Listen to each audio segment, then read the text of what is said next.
मोहतरम नाजरीन और अजीज़ तलबा व तलबात, आप सबको अस्सलाम वालेकुम। मैं महबूब पाशा सरकारी आला दर्जाती आला इब्तदाई मदरसा उर्दू कल्लूरू तालुका सिरवार ज़िला रायचूर से मैं आपको इस ई संवेदा की ऑनलाइन क्लासेस में दिल की गहराई से इस्तकबाल करता हूं। तो चलिए बच्चों, अब हम इस हश्तुम जमात की साइंस जो पिछले सबक में हम पढ़े थे प्लास्टिक और रेशों के बारे में, तो उसके बारे में मजीद जानकारी हासिल करने से पहले आप सब लोग अपने पास एक कलम, एक नोटबुक और आपकी हश्तुम जमात की साइंस की दरसी किताब अपने पास रख लिए, ताकि जब सबक के दौरान उसके अहम और ज़रूरी नुकात जो आसानी से दर्ज कर सके।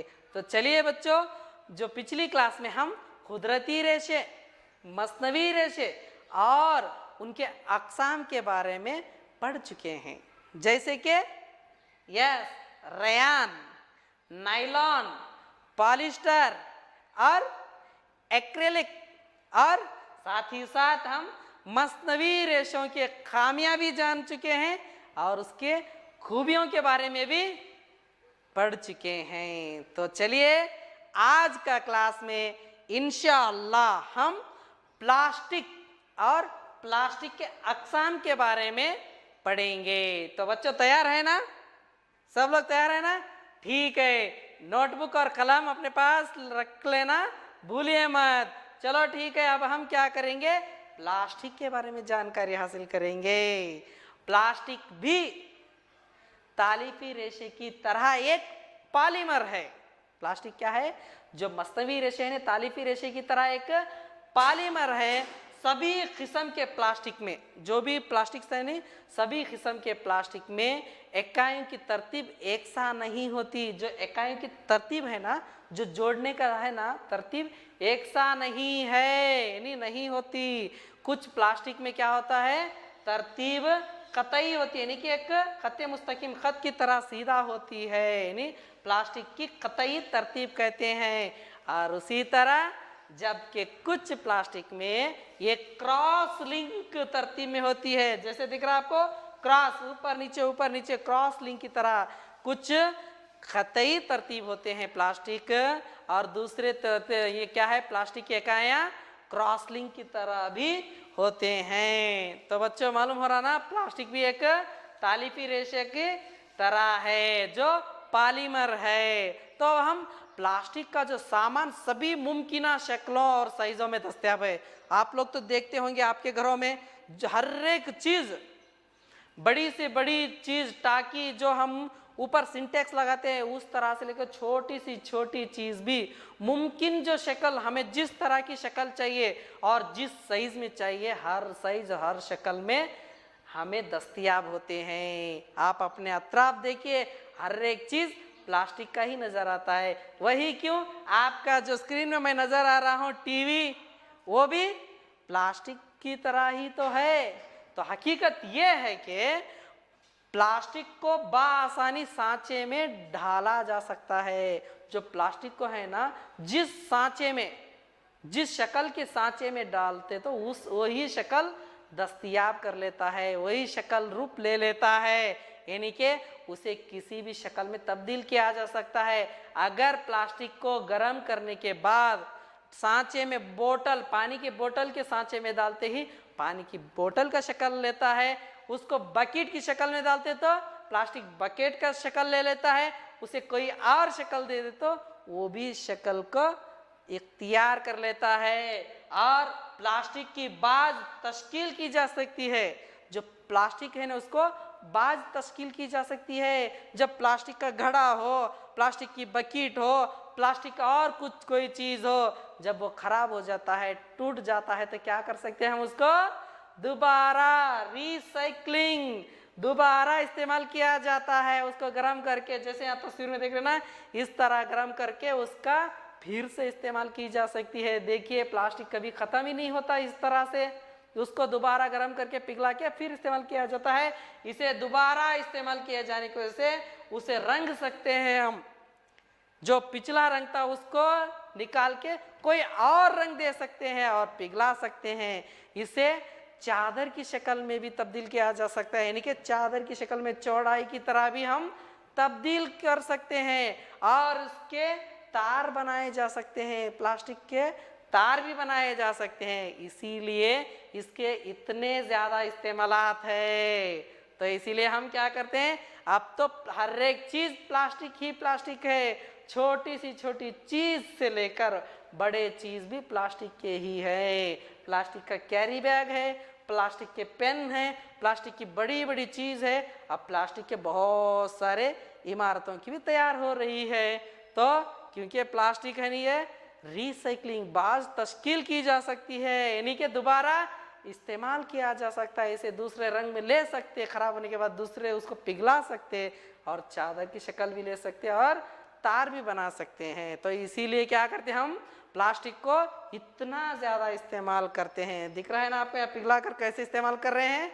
तो बच्चों चलिए प्लास्टिक के किस्में देखेंगे। प्लास्टिक के कितने किस्में हैं? यस, प्लास्टिक के 2 तरह के किस्में होते हैं। नंबर 1 थर्मोप्लास्टिक और नंबर 2 थर्मोसेटिंग प्लास्टिक। कौन से? थर्मोप्लास्टिक और थर्मोसेटिंग प्लास्टिक है, 2 किस्म के हैं। तो अब हम क्या करेंगे, जो पहली किस्म है क्या है,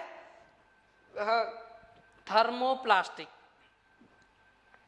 थर्मोप्लास्टिक प्लास्टिक की कुछ चीजें, जो प्लास्टिक की चीजें रहती नहीं, प्लास्टिक के कुछ चीजें जो आसानी मुड़ जाती हैं, यानी कि उसको हम आसानी से मोड़ सकते हैं, इधर सीधे से दाएं तरफ, दाएं से सीधे तरफ, किसी तरह से हम मोड़ सकते हैं, नहीं वो आसानी से मुड़ जाती हैं। तो उसको हम क्या कहते हैं, थर्मोप्लास्टिक कहलाती है। यानी कि प्लास्टिक की कुछ चीजें क्या है, आसानी से मुड़ जाती है, तो उसको हम थर्मोप्लास्टिक कहलाती है। मिसाल के तौर पर पॉलीथीन और पीवीसी। बच्चों पीवीसी का मतलब पोलोविनाइल क्लोराइड जो पॉलीथीन है, और पीवीसी पाइप, इनका इस्तेमाल और उसको खोलने, जो कंगे तैयार करते, कंगे बनाने और मुख्तलिफ किस्म के कंटेनर बनाने में किया जाता है। जो कंटेनर्स भी बनाते हैं वो सब थर्मोप्लास्टिक के जरिए बनाए जाते हैं, जो आसानी से मुड़ जाती है, मोड़ सकते हैं। तो इसको हम क्या कहते हैं, थर्मोप्लास्टिक कहते हैं। और थर्मोप्लास्टिक के बाद जो दूसरी किस्म है वो है थर्मोसेटिंग प्लास्टिक। थर्मोसेटिंग प्लास्टिक कुछ ऐसे प्लास्टिक भी हैं जिन्हें एक मर्तबा सांचे में डाल दिया जाए तो फिर गर्म करके मुलायम नहीं किया जाता। अगर उसको एक बार गर्म करके एक ढांचे में उस शक्ल में इख्तियार कर लिया तो उसे गर्म करके मुलायम नहीं किया जा सकता, तो उसे हम थर्मोसेटिंग प्लास्टिक कहते हैं। देखो थर्मोप्लास्टिक में क्या रहता है, उसको दोबारा इस्तेमाल कर सकते हैं और वो मुड़ सकते हैं, पिघला सकते हैं। लेकिन ये जो थर्मोसेटिंग प्लास्टिक है, ये कुछ ऐसे प्लास्टिक है जिन्हें हम एक मरतबा इस्तेमाल करने के लिए जो सांचे में डाल दिया जाते तो फिर गर्म करके मुलायम नहीं किया जा सकता, इसको थर्मोसेटिंग प्लास्टिक कहते हैं। जैसे कि मिसाल में क्या है, बेकेलाइट है जो यहाँ पे है नहीं, और मेलामाइन है। यानी कि बेकेलाइट बोले तो क्या मालूम है आपको, आपको तस्वीर में देखो यहाँ एक स्विच नजर आ रहा है। आपके घरों में स्विच, फैन और लाइट लगाने के स्विच होते हैं, बटन्स, हाँ वो, यानी बिजली और हरारत का कमजोर मौसल है। जो बिजली आता और हरारत गर्माहट आती नहीं, उसका क्या है, कमजोर मौसल है उसको। यानी कि करंट आपको हाथ को, जैसे आप बटन डाल देते तो आपको ना करंट का एहसास होता ना गर्मी का एहसास होता है। इनके कमजोर मौसल है जो बिजली और हरारत को रोकता है। और इसका इस्तेमाल बिजली के स्विच, जो स्विचेस आते नहीं, बिजली का स्विच और मुख्तलिफ बर्तनों के हथे वगैरह बनाने में इस्तेमाल करते हैं। जो बर्तनों के हथे हैं ना, हैंडल्स, वो हाथियां बनाने के लिए भी बेकेलाइट का इस्तेमाल करते हैं, जो थर्मोसेटिंग प्लास्टिक है। अगर बर्तन का हैंडल खराब हो गया तो उसको फिर दोबारा इस्तेमाल कर सकते क्या, जैसे कि कुकर है यहाँ पे, हाँ ऐसे तो नहीं ना, हाँ। और उसी तरह मेलामाइन, मेलामाइन एक निहायत अहम मटेरियल है। जो मेलामाइन एक बहुत ही अहम मटेरियल है। इसमें आग के तय मजामत होती है, जो आग भी जितना भी गर्म करे वो मजामत होती है, और दीगर प्लास्टिक के मुकाबले हरारत को बर्दाश्त करने की बहुत ज़्यादा सलाहियत होती है। जैसे कि कुकर को देखो, जितना भी ज़्यादा आप गैस ऑन करके आग जलाओ, लेकिन बर्तन से खाना पाइए, कुकर का हैंडल को कुछ भी नहीं होता, यानी कि बहुत ज़्यादा हरारत को बर्दाश्त करने की ज़्यादा सलाहियत होती है। इनका ज़्यादा से ज़्यादा इस्तेमाल कहाँ होता है, फर्श के टाइल्स, जो जमीन को टाइल्स डालते हैं हम, टाइल्स में भी जो ये थर्मोसेटिंग प्लास्टिक है, एक बार टाइल्स खराब हो गया दोबारा इस्तेमाल करते हैं नहीं ना, यानी कि फर्श की टाइल्स है, बावर्ची खाने में काम करने वाले जो बर्तन है, जैसे कि दिख रहा है आपको कुकर है, जो डोसा डालने का है रहता नहीं तवा, उस तवा का हैंडल हो, और आग मजाम कपड़े, जो फायर, जब आग लगती है तो आप फोन करते हैं ना फायर ब्रिगेड को, उसके जो कपड़े पहनते हैं ना, वो कपड़े बनाने में भी मेलामाइन का इस्तेमाल करते हैं। तो बच्चों याद रहेंगे, थर्मोसेटिंग प्लास्टिक है ने, ये ऐसे प्लास्टिक है जिन्हें एक मर्तबा जो भी सांचे में ढाल दिया जाए तो उसको फिर गर्म करके मुलायम नहीं कर सकते, तो वो थर्मोसेटिंग प्लास्टिक है। और थर्मोप्लास्टिक का मतलब ऐसा है कि जो आसानी से हम मोड़ सकते हैं, मुड़ सकते हैं, तो उसे थर्मोप्लास्टिक कहते हैं, जो दोबारा इस्तेमाल कर सकते हैं। और थर्मोसेटिंग प्लास्टिक के दो किस्में, एक है बेकेलाइट और दूसरा है मेलामाइन है। तो बच्चों अब हम कह रहे हैं प्लास्टिक के बतौर मुतबादिल लवाजमात के बारे में जानकारी सीखेंगे, यानी कि प्लास्टिक के क्या क्या मुतबादिल लवाजमात है।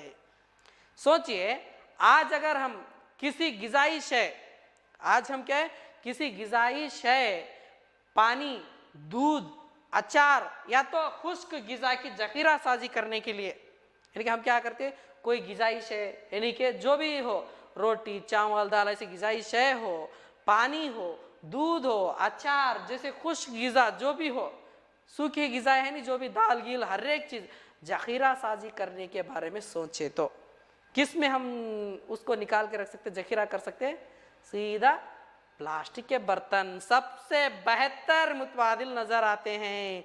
जो भी देखो आप, दूध प्लास्टिक के हर एक सांचे में बर्तन में रखते हैं, पानी प्लास्टिक के घड़े में, प्लास्टिक के बकेट में, प्लास्टिक के हर एक इसमें रखते हैं, और जो अचार हो प्लास्टिक के डब्बे में जो दुकानों में मिलता है, यानी कि इसे बासानी से मुतबादिल नजर आते हैं, जो हमेशा आसानी से जखीरा करके रख सकते हैं, क्योंकि ये हल्के होते हैं।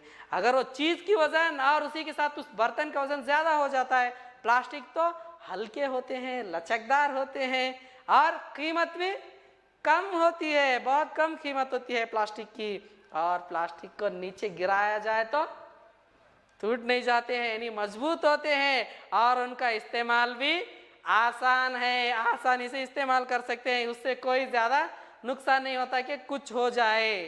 तो इसीलिए क्या करते हैं हम, ये प्लास्टिक बतौर मुतबादिल लवाजमात है। और उसी तरह जो धातुओं के मुकाबले लोहा, तांबा, चांदी, इस तरह के धाते रहते नहीं, धातुओं के मुकाबले में हल्के होने की वजह से प्लास्टिक का इस्तेमाल, जो धातु बहुत वजन रहता है तो प्लास्टिक हल्का होता है, हल्के होने की वजह से क्या करते हैं, यहाँ जो हवाई जहाज जो आप तस्वीर में देख रहे हैं ना बच्चों, हवाई जहाज और खुलाई जहाज जो रॉकेट है, और उसमें भी, और कारों में भी, जो हम कार चलाते नहीं, कारों में भी क्या करते हैं हम प्लास्टिक का इस्तेमाल करते हैं। क्यों? अगर कार, हवाई जहाज और ये जो खुलाई जहाज रॉकेट है, इसको हम धातुओं से बनाते तो उसी का वजन बढ़ जाता है, इसीलिए वजन बढ़ने से रोकने के लिए और हल्की होने वाली चीज जो प्लास्टिक है, प्लास्टिक का इस्तेमाल करते हैं। सही है ना? देखो हम जो हमारे गिजाई अशिया जो भी हो उसको जखीरा साजी करने के लिए भी प्लास्टिक के बर्तनों को इस्तेमाल करते हैं, और उसी तरह जो हवाई जहाज है, कार है, खुलाई जहाज, इसके भी इस्तेमाल कर यानी बनाने के लिए हम धातुओं के बदले हल्की वाली प्लास्टिक का इस्तेमाल करते हैं। अब प्लास्टिक गैर तामल पजीर है। आप जानते हैं कि लोहे जैसे धातुओं को जब नम हवा में, यानी कि भीगी हवा में, ठंडी हवा रहती नहीं, जब जैसे भी धातुओं को जब नम हवा में खुला रखा जाए तो क्या होता है, आपके घर के सामने कोई लोहे की रॉड, लोहे की बर्तन है, कोई और चीज धातु को बाहर रख दो, पानी गिर गया, थोड़ा नम हो गया तो क्या होता है, यस क्या होता है, उस धातु को जंग लग जाती है, नहीं जंग आलूदा हो जाती है और खराब हो जाती है।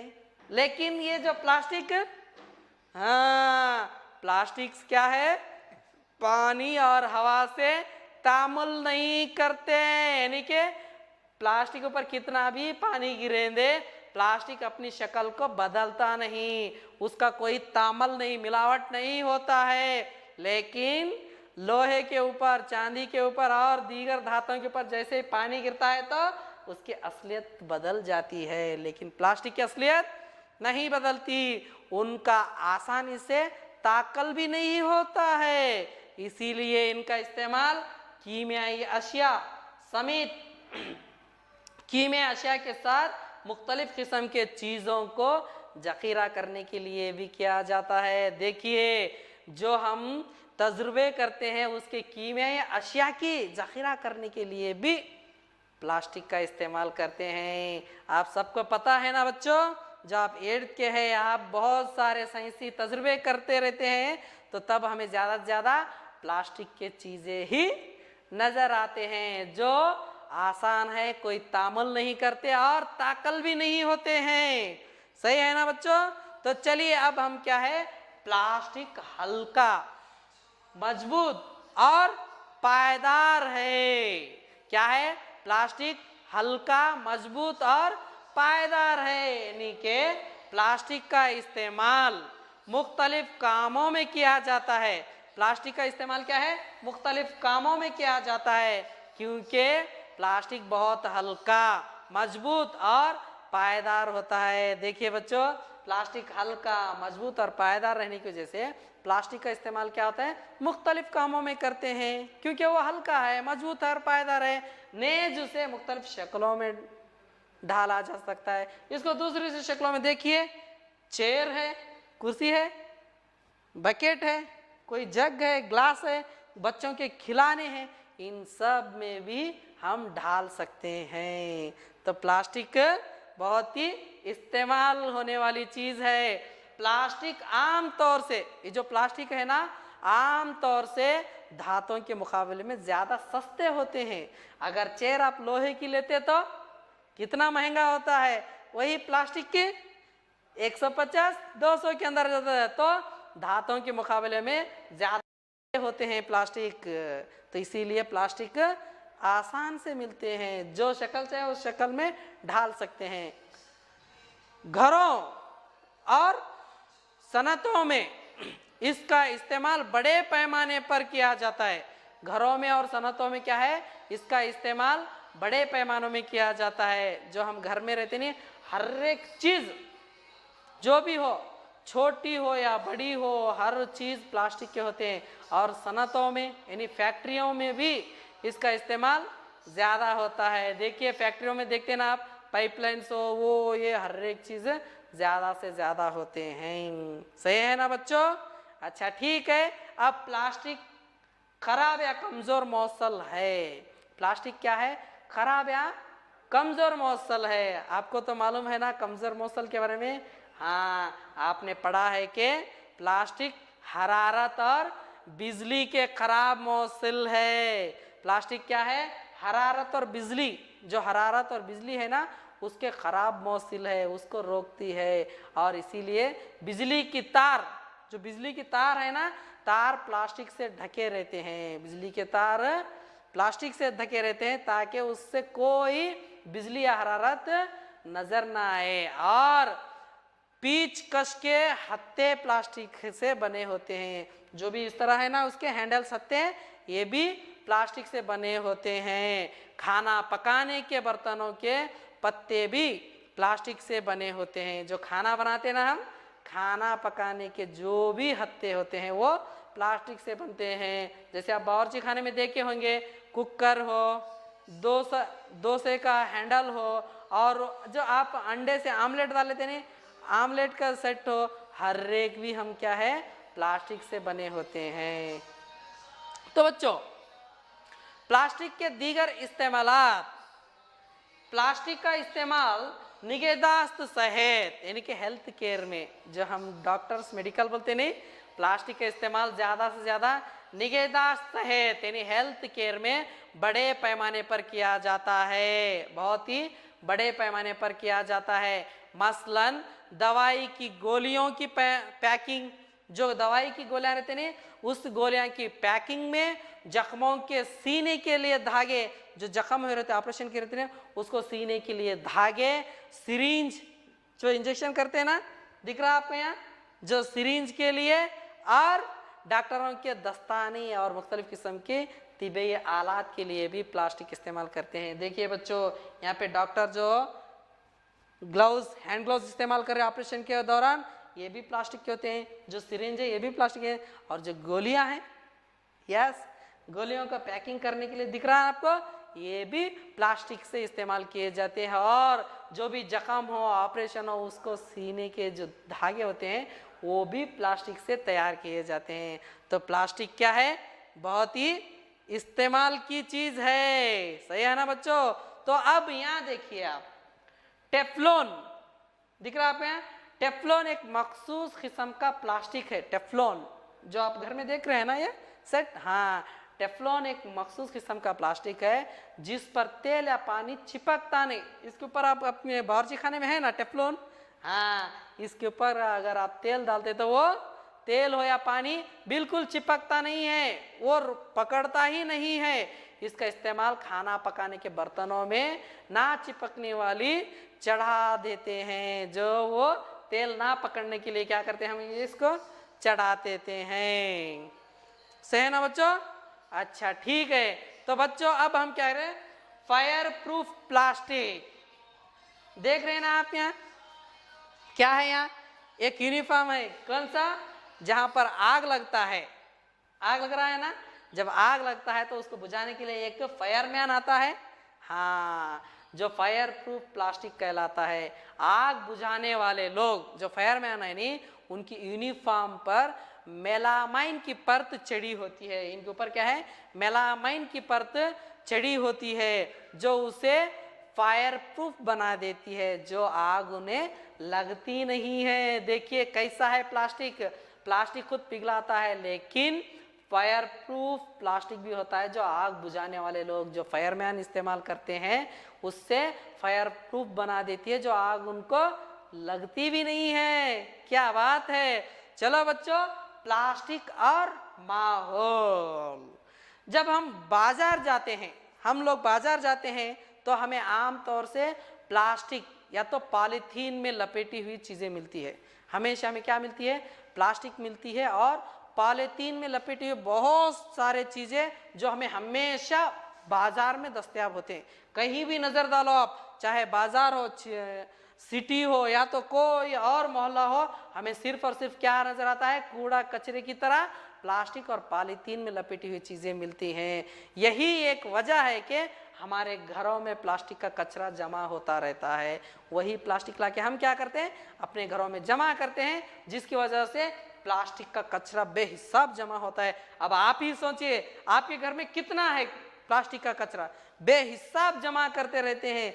जब भी आप छोटी चीज खरीद कर लेकर आते हैं तो साथ में प्लास्टिक कैरी बैग, दवाएं लेके आते तो प्लास्टिक के इसमें पैकिंग किया हुआ गोली, और दूसरी जो भी चीज हो, बड़े छोटे, कोई बड़ी फ्रिज ऑर्डर देते तो उसमें भी प्लास्टिक का पैकिंग रहता है। हर एक चीज हम क्या करते हैं, हमारे घरों में प्लास्टिक का कचरा जमा होता रहता है, फिर ये प्लास्टिक कूड़ेदान में चला जाता है। हम क्या करते हैं, वो सारे प्लास्टिक इकट्ठा करते हैं और प्लास्टिक के कूड़ेदान में जमा कर देते हैं। प्लास्टिक का इतलाफ यानी कि डिस्पोजल एक अहम मसला है। चलो आसानी से हम लोग प्लास्टिक तो दस्तयाब हो रहा है, पानी के बोतल लिए, कोल्ड ड्रिंक्स लिए और कैरी बैग लाए और दूसरे चीजें लाए, प्लास्टिक घड़ा, ग्लास, बकेट, हर तरह की प्लास्टिक चेयर, हर तरह की चीजें हम प्लास्टिक के खरीदते हैं। लेकिन हमें ये भूल जाते हैं कि उस प्लास्टिक का इतलाफ कैसा करे, उसको डिस्पोजल कैसा करे, वो कहीं मिट्टी में भी मिलता नहीं है। तो ये हमें क्या है, बहुत बड़ा मसला हो गया है कि प्लास्टिक का इतलाफ कैसा करना है, उसको किस तरह से हमें घुलाना है।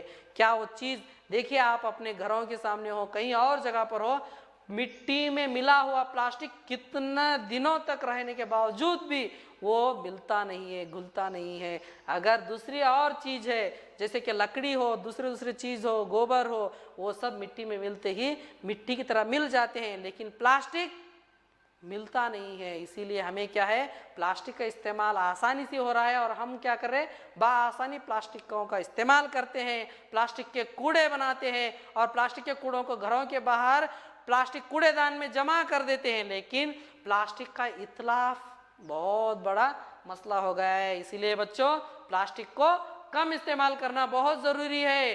ज्यादा प्लास्टिक इस्तेमाल करने से माहौल की आलूदगी और साथ ही साथ मिट्टी की भी आलूदगी होने का अंदेशा है। तो बच्चों प्लास्टिक का ख्याल करें। अब हयातियाती तंजिल पजीर, देखिए हयातियाती तंजिल पजीर में क्या है, यहाँ कुछ आपको तस्वीर नजर आ रही होगी ना, बहुत सारे क्या है यहाँ पे, कुछ तरकारियां हैं, ऐसे अशिया जो कि कुदरती अम्लों, यानी कि कुदरती अम्लों मतलब मसलन सोचिए कि अब जो ये वेस्ट चीजें आप फेंके हैं घर के बाहर कहीं भी, जो कुदरती अमल जैसे कि बैक्टीरिया के अमल के जरिए तहलील हो जाती है। क्या होती है, उसमें बैक्टीरिया पैदा होते हैं और वो पूरे जो भी चीजें उसको तहलील कर देते हैं, यानी कि उसको चीर फाड़ कर टुकड़े टुकड़े बना देते हैं और हयातियाती तंजील पजीर अशिया कहलाती है, जो जिसको हम क्या बोलते हैं बायोडिग्रेडेबल, यानी कि वो चीज यानी तंजील हो जाती है, ये सब मिट जाते हैं। लेकिन प्लास्टिक नहीं मिटता, ये चीजें जो भी हो, हम तरकारी गिरकारी सब क्या है मिट्टी में मिट्टी की तरह तंजील हो जाती है। तो ये चीजें इसे कैसे है, यानी कि ऐसी अशिया जो कि कुदरती अमलों यानी कि बैक्टीरिया के अमल के जरिए तहलील हो जाती है, तो उसको हयातियाती तंजील पजीर अशिया कहते हैं। वो किसके, याद रहे बैक्टीरिया के अमल से वो तहलील होती है, इसीलिए उसको हयातियाती तंजील पजीर अशिया यानी कि बायोडिग्रेडेबल कहलाती है। अब गैर हयातियाती तंजील पजीर कौन सी है, जो आपके दिमाग में आ गया, यानी कि जो भी कुदरती अशिया है उसको बैक्टीरिया के अमल के जरिए तहलील होती है, लेकिन वो अशिया जो कुदरती जराए से तहलील नहीं होते।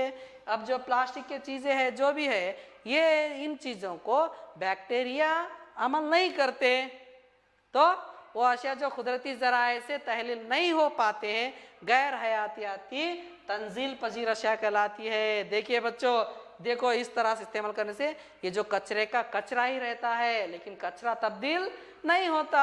अगर ये है तो इसमें बैक्टीरिया अमल करते हैं और ये तहलील कर देते हैं, तो ये फिर से है नहीं इस्तेमाल हो जाता है। लेकिन ये चीज़ें जो गैर हयातियाती तंजील पजीर है, जो कुदरती ज़राए से तहलील नहीं होते, तो ये गैर हयातियाती तंजील पजीर अशिया कहलाती है। तो बच्चों यहाँ पे एक आपको जदुल दिया गया है, देखिए फुजले की किस्म, तंजील की तकरीबी मुद्दत, शय की नूयत, कितना कितना होता है। सोचिए अगर सब्जियों और फलों के छिलके, बिची हुई गिजा, जो आप अपने घर में सब्जियां इस्तेमाल करते हैं, तीनों खाना खाने के लिए सब्जियों का इस्तेमाल करते हैं, और फलों के छिलके, आम, मौज, सेब, केले, इन सब देखिए ये फलों के छिलके, बिछी हुई गिजा, जो भी दूसरी गिजा होती है नी, ये सब वगैरह तंजील की तकरीबी मुद्दत क्या है, 1 से 2 हफ्ते में क्या होता है, वो तंजील हो जाते हैं, मुकम्मल तौर पर मिल जाते हैं मिट्टी में। और शय की नुयत क्या है, हयातियाती तंजील पजीर, यानी कि वो बैक्टीरिया के जरिए तहलील होते हैं, तो इसमें कोई दिक्कत नहीं है। कागज अगर ये तंजील की तकरीबी मुद्दत है नी 10 से 30 दिन होता है, कितने 10 से 30 दिन का होता है, और इसमें भी हयातियाती तंजील पजीर है। देखिए आप अपनी नोटबुक की पेपर से उसको मिट्टी में मिलाइए, 10 से 30 दिन के अंदर वो क्या होता है, पूरा का पूरा तहलील पजीर हो जाता है। वो भी कैसे, बैक्टीरिया का हयातियाती तंजील पजीर। आप देखे होंगे आपकी कापियों को अगर आप बहुत दिनों तक रखते ही अंदर दीमक खा जाती नहीं, हाँ वही है हयातियाती तंजील पजीर। और उसी तरह सूती कपड़ा, जो सूत का कपड़ा रहता नहीं, हाँ जो हम थैले वो बनाते नहीं मैट की तरह, हाँ मैट नहीं होता, मैट की तरह सूती कपड़ा, वो भी 2 से 3 महीने में क्या है, वो तंजील पजीर होती है, और वो भी हयातियाती तंजील पजीर है। और आया हमारा क्या, यस लकड़ियां, डंडे जो भी हो, छड़ी, हाँ ये सब लकड़ियां क्या है 10 से 15 साल में मुकम्मल तौर पर तहलील पजीर हो जाती है और मिट्टी में मिल जाती है। यानी तंजील का तकरीबन मुद्दत कितना है, 10 से 15 साल में तंजील हो जाता है, और इसमें भी है नहीं लकड़ियों में बैक्टीरिया पैदा हो जाते हैं, और वो हयातियाती तंजील पजीर है। और आता है ऊनी कपड़े, जो ऊन के कपड़े रहते हैं ना, हाँ जो किससे, शीप्स, बकरियों के जरिए आते हैं। ऊनी कपड़े कितना, तकरीबन 1 साल में जो भी ऊनी कपड़ा हो मिट्टी में जैसे मिट्टी से निकालते देखिए आर पार हो जाते हैं ना, मिट्टी में मिट्टी बन जाते हैं। इनके तकरीबन 1 साल में क्या होता है, तंजील की तकरीबी मुद्दत है। और ये शय की नुयत क्या है, कैसे होती वो, यस ये भी हयातियाती तंजील पजीर है, वो भी बैक्टीरिया के जरिए अमल करता है। चलो बच्चों, अब है टिन, इलियोमेस्नियम और दीगर धाती डब्बे। जो टिन के डब्बे मैं पिछले यहाँ बताया था ना, ये जो टिन है पेप्सी कोको कोला जो भी है ना, ये टिन के डब्बे हो, इलियोमेस्नियम और दीगर धाती जो भी डब्बे है, ये 100 से 500 साल तक तंजील की तकरीबी मुद्दत है। लेकिन वो क्या है, उसकी शय की नुयत गैर हयातियाती तंजील पजीर है। वो डब्बा है नहीं, आप 100 से 500 साल तक रखे तो भी वही नजर आता है जो हम रखे थे। तो इसीलिए टिन को और दीगर धाती डब्बे को इस्तेमाल करते वक्त ख्याल रखना चाहिए। और प्लास्टिक की थैलियां, जो प्लास्टिक के बैग्स है नहीं, हम जो कैरी बैग लेके आते नहीं, वो कई साल है, वो कब खत्म होता कौन भी जानते नहीं, कई साल तक उसकी तकरीबी मुद्दत है। और इसकी जो शय की नुयत क्या है, हाँ गैर हयातियाती तंजील पजीर है। तो बच्चों याद रखिए, जो भी हम घरों में रोजमर्रा जिंदगी में बहुत सारे चीज़ों का इस्तेमाल करते हैं, तो वो चीज़ों का ख़ास ख्याल रखना चाहिए कि क्या वो हयातियाती तंजील पजीर है या गैर हयातियाती तंजील पजीर है। अगर हयातियाती तंजील पजीर है तो कितने मुद्दत के लिए है। जैसे कि सब्जियों और फलों के जो भी छिलके बहुत जल्दी हो जाते हैं, कागज, सूती कपड़े, लेकिन ये जो टिन है, प्लास्टिक है, ये सब थैलियाँ बहुत ही डेंजर है, जो गैर हयातियाती तंजील पजीर है। ओके बच्चों, समझ में आ गया नहीं? इसको अपने नोटबुक में भी याद से दर्ज कीजिए, ठीक है? ओके, नेक्स्ट आगे चलेंगे हम। चलो बच्चों, जितना मुमकिन हो प्लास्टिक के इस्तेमाल से गरेज करना चाहिए। जब आप बाजार जाए तो सूती या जूट के बने थैलियों का इस्तेमाल करें। जो आपको यहाँ नजर आ रहा ना, यहाँ नजर आ रहा नहीं, सूत की थैली या तो जूट के बने हुए थैलियों का इस्तेमाल करना चाहिए, क्योंकि प्लास्टिक का इस्तेमाल गैर हयाती तंजील पजीर है। यानी कि हयातियाती तंजील पजीर और गैर हयातियाती तंजील पजीर कचरे को अलग अलग जमा करके उन्हें अलग अलग फेंकना चाहिए। जब भी हम अपने घरों में इस्तेमाल करते हैं तो उसके 2 तरह के कचरे बनाना चाहिए। क्या है, एक हयातियाती तंजील पजीर अशिया, यानी कि जो हम पीछे जदूल में देखे थे, चार्ट में क्या है, सब्जियां, फूल, फल, ये जो भी कागज सूती, इनका जो जल्दी होते तो इसका अलग कैरी बैग बनाना चाहिए। और उसी तरह दूसरे जो गैर हयातियाती पजीर है, जो टिन है, प्लास्टिक है, इनको अलग कचरा जमा करना चाहिए और दोनों को अलग अलग फेंकना चाहिए। दोनों को मिलाकर फेंकने से अगर आप कैरी बैग में कचरा बांध के ऐसे ही टाइट फेंकते तो जल्दी हयातियाती तंजील पजीर नहीं हो पाते। इसीलिए दोनों को अलग अलग बनाकर कचरे को सेपरेट फेंकना चाहिए। प्लास्टिक के कचरे की बाज तश्कील करना बेहतर होता है।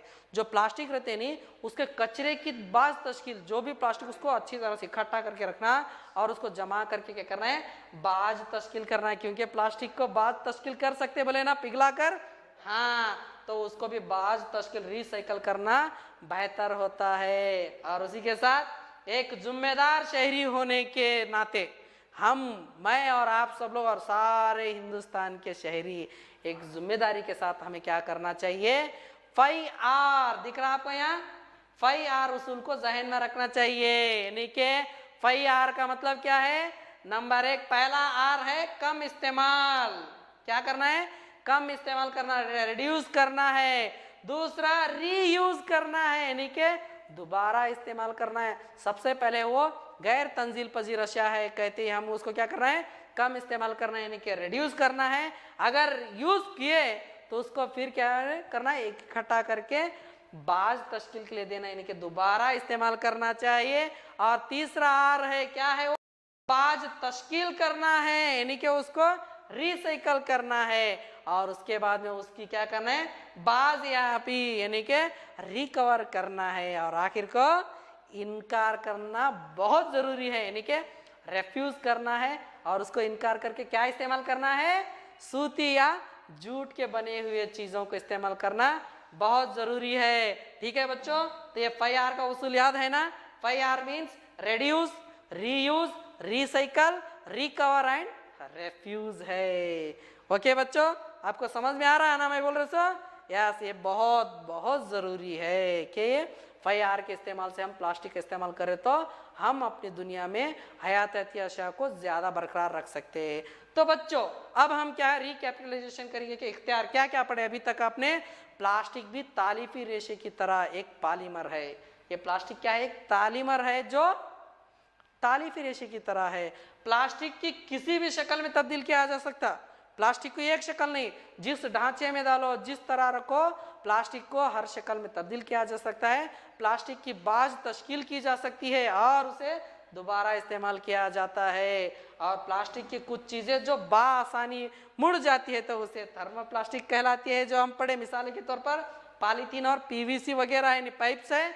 और दूसरा प्लास्टिक जिन्हें एक मर्तबा सांचे में ढाल दिया जाए तो फिर गर्म करके मुलायम नहीं किया जा सकता, उन्हें थर्मोसेटिंग प्लास्टिक कहते हैं। मिसाल के तौर पर बेकेलाइट और मेलामाइन है। तो चलिए बच्चों, ऐसे अशिया जो कि कुदरती अमलों मसलन बैक्टीरिया के अमल के जरिए तहलील हो जाती है तो उसे हयातियाती तंजील पजीर अशिया कहते हैं। और वो अशिया जो कुदरती जराए से तहलील नहीं हो पाते तो उन्हें गैर हयातियाती तंजील पजीर अशिया कहते हैं।